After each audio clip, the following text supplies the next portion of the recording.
Wow. Well, I think a discovery of purpose is something that happens over time. And I think the purpose of living a life is to experience life and to find your true, authentic self in the process and going through the hero's journey of growth and transformation. So for me, I left a 20 plus year career on Wall Street and in corporate America. And I think now looking back, transforming myself into an author, a motivational speaker, and transforming what was a travel blog, my Embolden Adventures company, into now what it is, a encouragement platform that inspires personal, professional, and spiritual development and transformation. Welcome to the Holomovement Awaken Your Purpose podcast, where we interview incredible people that are living and breathing their purpose, and you can too. If you would like to support this programming, drop us a like or leave us a review. Now let's dive in. Hello, my name is Sharon Clark. I'm a LightNet and Holomovement Purpose Lab collaborator, and my purpose is to guide cancer experiencers to regain their clarity, see possibility, and reclaim their power during their cancer experience. And today I am joined by Sara Roccisano. Sara left a successful career on Wall Street to follow a path of purpose and adventure, as well as spiritual awakening. Today she's an author, a transformational speaker, and founder of Embolden Adventures, inspiring others to embrace their courage, their purpose, and awaken. Thank you so much for joining me today, Sara. It's lovely to have you here. Hi, Sharon. Thanks for having me. This is exciting. Oh, good. I'm really excited to interview you. So, Sara, let's start at the very beginning. What did you discover that your purpose to be? I think is my purpose here in life is to be a way shower, to be a light worker, to be a world traveler, to persevere, to really way to. I think when things just don't feel aligned, you take the courage, you be emboldened to take the chance on yourself and to discover, uh, you know, the courage you had within to really find your true calling. And so I think that's my purpose is to show a way, to be an example, to be an adventurer, to be a discoverer, to be someone full of light and excitement, and to help others reclaim their light as well. I love that you felt emboldened and named your company Embolden Adventures. That's really quite beautiful because you're living your truth through the name of your company, and that's awesome. Was there a moment or an event that showed you that all of a sudden the light bulb came on and you said, "Oh my gosh, this is my purpose"? Well, I think life is lived forward, understood backward. And that's a Soren Kierkegaard quote, which I like a lot. And I think now in hindsight, so my first book is going to come out shortly, Stone Temple Passport, Awake and Oh, Radiate with Mama Ayahuasca. Yeah, I'm really excited about it. It is a true story travel adventure where I transform. And it's part of a larger Embolden Adventures transformational series. This is the Awake and Radiate part. The second book is Surrender and Adventure. Third is Transform and Reborn. And I hit the breaking point in 2022 in my apartment in Manhattan. I decided I was going to quit it all. That's it. I quit. I'm done. I'm fed up. I hit a breakdown.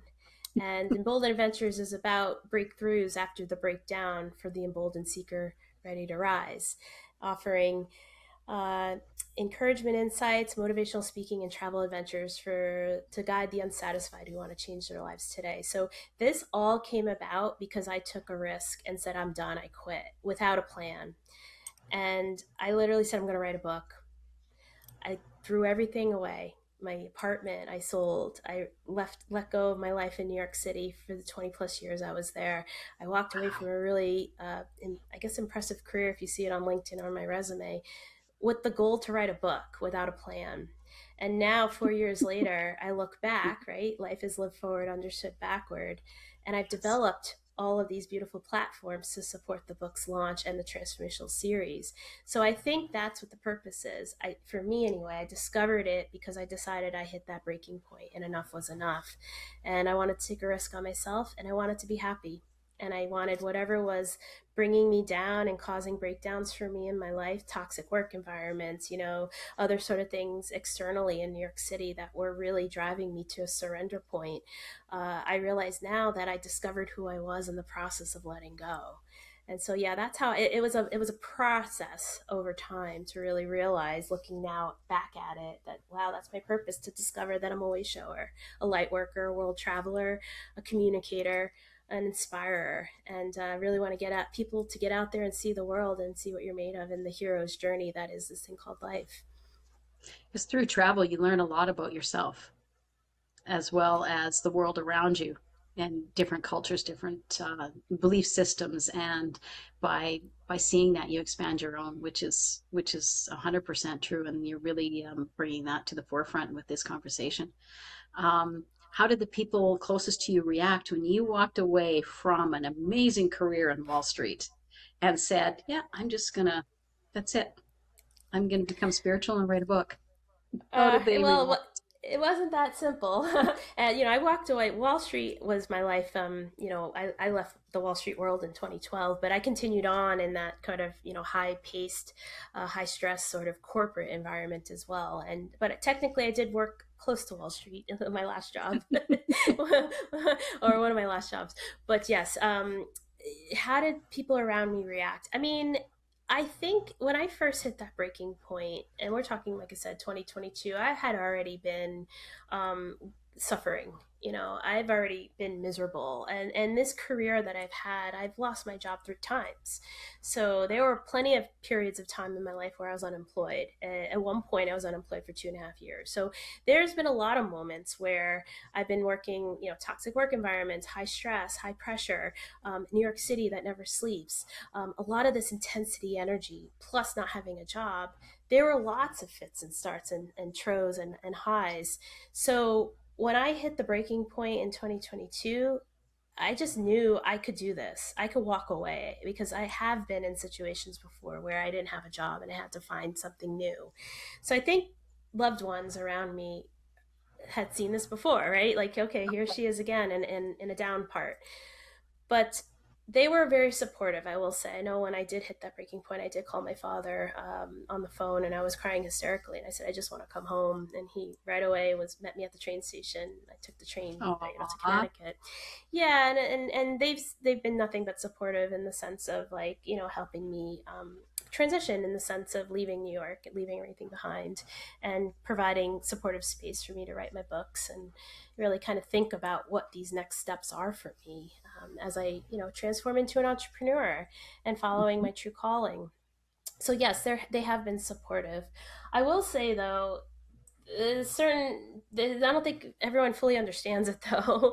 When you walk that spiritual path, sometimes there are people that don't quite understand what you see, what you know, and what you've learned, because they're walking a different path, or they're not as expanded yet. And so everyone has their own, kind of direction, their own path to follow. And sometimes we go different directions even. But I know that I've gotten more authentic, more colorful, more enlivened, more glowing, more healed in a lot of ways. And so I hope that's obvious to those that may have not be walking this path that I have been walking. And the support is still there though, so that's good news. Oh, that's wonderful. And it's amazing that you just made that decision. What was it that brought you to that breaking point in 2022? What was that moment that It was a hard moment. So I think we were talking before this started recording about coronavirus and our experiences in 2020, and obviously everyone has a story. We've all gone through this interesting time in history, and for me, like from 2020 to 2022, was a boiling pot. It was building up to this, me saying, that's it, I'm done, I surrender. Uncle, wave the white flag. So there were 3 real things that drove me to surrender, and this is what book 2 will talk about. So I have book 1 ends where I come back from the rainforest, and the world shuts down because of coronavirus. So book 1 ends, May 2020. But then book two will pick up from May 2020 onward. And in that time to 2022, it was coronavirus, it was shutdowns in New York City, it was, a lot of things that were going on that felt very controlling and restrictive. It was my ex-boyfriend, which we could talk about a little bit, but there was a big heartbreak there. And Okay. it was this job that I took on after I got back from the rainforest. I was working in yet another toxic work environment, but this time working remotely at home this whole time in a tiny 800 square foot apartment in Midtown Manhattan while they were building a skyscraper behind my bedroom window. So those A that lot can going on. oh my goodness. This skyscraper was supposed to be almost as tall as the Chrysler building. And it was literally maybe a stone's throw from my bedroom window and my living room window. So from the noise that started at 6:30 in the morning onwards to 7 o'clock at night, 7 days a week, that also drove me to surrender. So those four things, you know, were bubbling. And then Hmm. the straw that broke the camel's back was a conference call. I was on a conference call with some senior leadership presenting, and we had been working on a project all summer. And this was my chance to present recommendations, findings, and whatnot. And as I'm talking, I get interrupted mid sentence. And I was told by senior leadership that my job title was going away, which is highly inappropriate for for a presentation that I was Oh my making. gosh. Yeah, yeah. And so what I did was I was pretty struck by it. I took a real long pause, an awkward silence for that matter, for the whole audience. And I continued on with the discussion as if nothing happened. Right. But I did talk to my manager after I hung up the phone and I said, "What was that about? This was a presentation that was highly Mhm. inappropriate to be saying something is, mid sentence and And interrupting soul me. soul crushing at the same time. And now you're And questioning. embarrassing." Embarrassing. Exactly. And you're presenting to your peers. Sorry. Hmm. Yeah. And so that really was the trigger that really exploded, right? The boiling pot was bubbling over at this point, and that's why I had a breakdown, a mental breakdown, a nervous breakdown, and I took Oh, 10 sweetie, days I'm sorry. off. It's okay. It was meant to happen because, like I said, life is lived forward, understood backwards. I'm grateful that happened. I'm grateful because it was the emboldening moment to say, "That's it, I quit. I'm choosing me. I'm going to write a book and I'm going to figure it out." Wow. That is so courageous with everything that you've been through and all that you had going on. Very courageous move on your part. Thank you. Thank you. How important was it at the time to have your family's support and to have the encouragement from those closest to you while you were, undergoing metamorphosis and shaping your journey? It was important for sure, to be supported. And luckily, I had a chance to go back home to Connecticut and be with nature beyond New York City, like the nonstop noise and the energy and the concrete and, stranger danger. And just New York City has transformed to the point now where to me it's very unrecognizable. I lived there for 20 plus years, and I think the real tipping point was leading up to 2020. But now then shutting down the city to the extent they did for so long to where it is now, it's really a place that has changed, and I'm glad I'm out. I'm glad I am now in nature because that's what the healing elixir was. So that support was very important. But I think ultimately what's most important is internal encouragement. You have to be driven from within. Ultimately, you can't seek permission from the outside world to take chances or to make decisions. It has to come from within, and you have to be resolute with who you are and your connection to your higher power, and a deep knowing of who your beautiful essence is. That's really kind of calling the shots. Ultimately, it's you listen to the calling, you listen to that inner voice, you know what it feels to be an authentic power.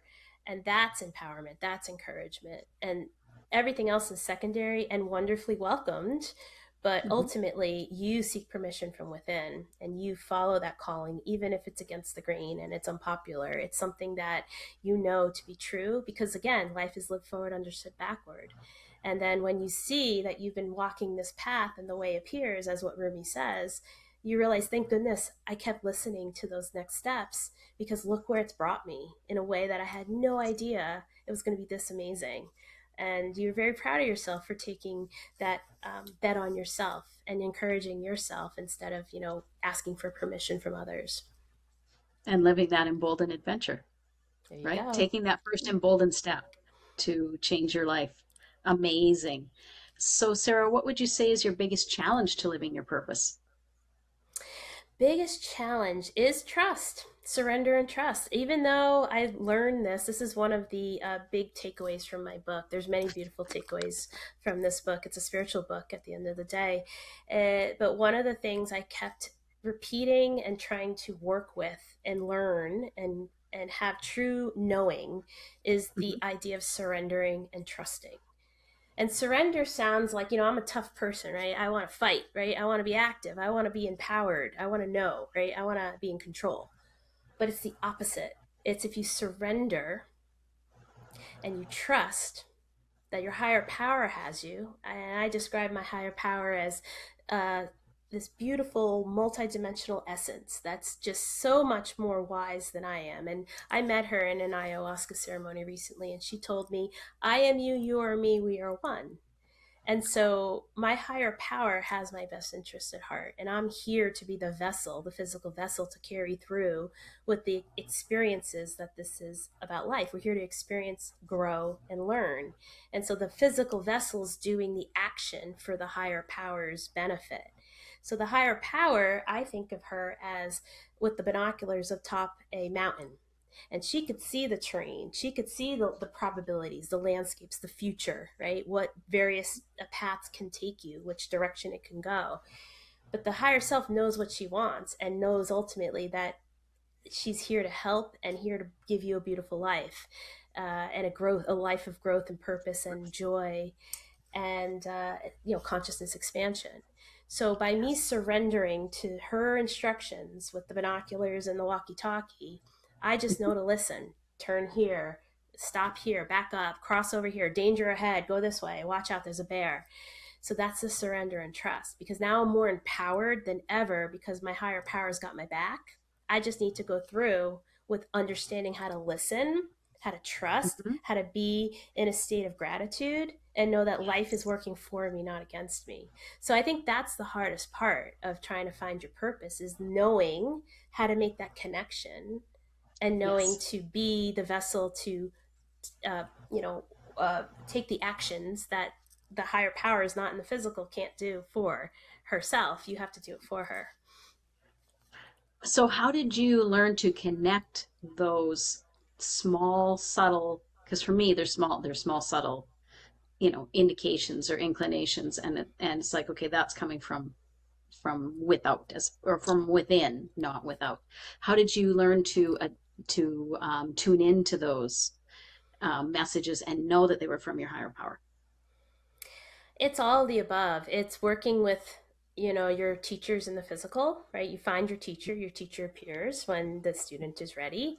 It's Yes. the medicine. In my case, I worked a lot with ayahuasca, but other plant medicines like wachuma and other teacher plants, mushrooms, for example, as well. It's being in nature. It's connecting, grounding barefoot in the grass, and you know connecting to the sky, and understanding the way of the wind and the tree energy, and just the beautiful immersed sort of world that is this earth. It's powerful. It has a lot of wisdoms where it allows for you to be in a calm meditative state, to go inward and start to hear, as you said, it's a subtle voice. But I think it's everything. It's putting yourself in situations where you realize that you have experience now and you've seen this before, and you can help yourself kind of grow and learn. It's all about experiencing life. And so, it's knowing to trust yourself in these sort of experiential things that we have on the daily basis. So I think it's all the above, where you're constantly learning and growing by trial and error, and knowing what feels right at the end of the day. Yeah, it's connecting to that feeling and knowing that it's right for sure. What advice would you have for others who are looking to find their purpose and live their purpose and haven't quite found that meaning in life? What advice do you have for them? Well, they're gonna have to want it. That's number one. No one could do it for them. And like I said, when the teacher appears, the student's ready, the teacher appears. So if that person's not ready, then nothing's gonna work. It's not gonna happen. You gotta want it. You gotta surrender to it, and you gotta be ready, right? Just as with anything, right? Even in addiction, right? You have to be ready to quit. And in this case, if you want to expand spiritually or find your purpose, you need to want it. You got to wake up and see this is what I want, because it requires courage, right? It Hmm. requires self-love. It requires healing. It requires identifying traumas to help clear the path so you can hear better and grow and learn and love yourself and love others and forgiveness. So there's so much more that comes with this, to really unlocking your purpose is to know thyself, right? And if you Yes, don't want to open your eyes and feel with your heart, and you're not ready to do that, you're still kind of walking and sleepwalking, then you're not ready yet. But you will be when you feel you want it. exactly. What effect on those around you have you had by embracing and living your purpose? Well, I think when you hold the light is something that ripples outward. The darkness can't extinguish the light extinguishes the darkness. Yes. So as with anything, you kind of live your truth for you. You stand embodied in your authenticity, knowing that the external world isn't going to dim my. Now, I'm not going to allow the external world to dim my light, to reduce my flame, to make me feel small and disempowered. I am me. I own it. I know who I am. And in standing in that power and your truth, you don't realize you inspire others just by being you, and it ripples outward. It's a calm, it's a sense of calm, it's a confidence, it's a glow, it's an Yes. assuredness.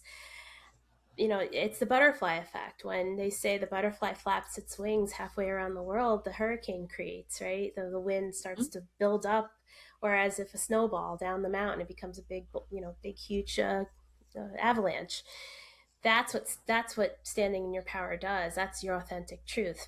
You inspire and encourage others just by being you, and you don't realize most of the time that it's done its job, and you may never know. That's why you have to keep just showing up and keep doing no matter what. Yes, that's beautiful. You don't even realize you're allowing others, giving them the permission to live their authentic truth by the wonderful example you're setting. So, Sarah, what do you think the world would be like if everybody or the majority of people were able to step into and live their purpose? I think it would be more of a real place. I think a lot of us wear masks. A lot of us feel like we have to be one way and conform and comply and listen to authorities and be a good little worker bee. And effectively, that's what the institution does. They program us at the end of the day. They want us to behave one way, to react one way, to think one way. The news does a great job with that too. And so I think, when you are your true self and you decide that I'm going to decide what's right for me, that is a really great example to help others, encourage others to do the same. Beautiful. Fantastic. Thank you so much, Sarah, for taking the time to spend with me today. It's been a real pleasure to interview you, and we wish you well in all your future endeavors and look forward to reading your books. Thanks, Sharon. Thank you for having me. Thank you for joining us today. It is our goal to give you the courage to begin to identify your passion and live your purpose for the sake of yourself and for the sake of us all. Over the course of this multi-year collaboration and research project, we have identified patterns and a 7-stage process that many people go through on their way to living their purpose. If you'd like to browse our archive or figure out what stage you're in, head over to holomovement.net/purpose. If you would like to browse our living library of resources, or if you found your purpose and want to contribute what worked for you, head over to lightnet.org/purpose. And as Mark Twain used to say, the most important day of your life is the day you're born and the day you figure out why. You're not alone. We will look forward to helping you on this incredible journey. This has been a collaboration between Holomovement, LightNet, and incredible people like yourself. Special thanks to Good of the Whole. We'll see you next time.